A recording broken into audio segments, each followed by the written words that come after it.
मित्रांनो, Rajapeth police station हद्दीतील सातोर्णा MIDC परिसरातील शिलांगण रोडवरील भव्यतील अपार्टमेंट मध्ये सुरू असलेल्या कुंटणखान्यावर अमरावती शहर गुन्हे शाखेने धाड टाकत मोठी कार्यवाही केली आहे। या कार्यवाहीमुळे शहरातील अवैध व्यावसायिकांना मोठा धक्का बसला असून नागरिकांमध्ये समाधानाची भावना व्यक्त होत आहे। मित्रांनो, ही कार्यवाही पोलीस निरीक्षक संदीप चव्हाण यांच्या नेतृत्वाखाली पार पडली। गुन्हे शाखेच्या पथकाने अचूक माहितीच्या आधारे सापळा रचत फ्लॅटवर छापा टाकला।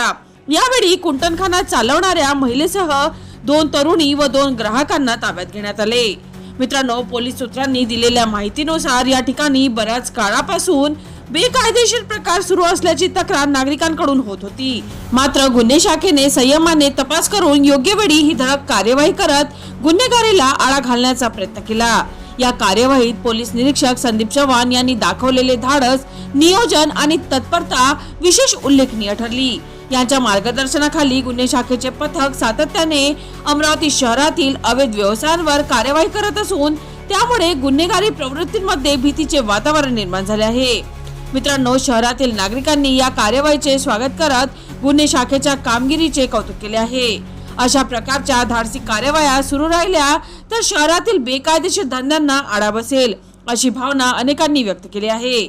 मित्रांनो, अमरावती शहर गुन्हे शाखा अवैध व्यवसाय, गुन्हेगारी आणि समाज विघातक कृत्यांविरोधात सतत सक्रिय असून अशा कार्यवाह्या पुढेही सुरू राहणार असल्याचे संकेत मिळत आहे। या कार्यवाहीमुळे एक स्पष्ट संदेश गेला आहे की गुन्हेगारी कितीही लपून बसली तरी कायद्याच्या नजरेतून सुटणार नाही। अमरावती पोलीस आणि गुन्हे शाखेच्या या कार्यामुळे शहर अधिक सुरक्षित होत असल्याचा विश्वास नागरिकांमध्ये दृढ होत चालला आहे। चला तर मित्रांनो, पुन्हा भेटू या नवीन बातमीसह। तोपर्यंत पाहत रहा अमरावती सिटी न्यूज।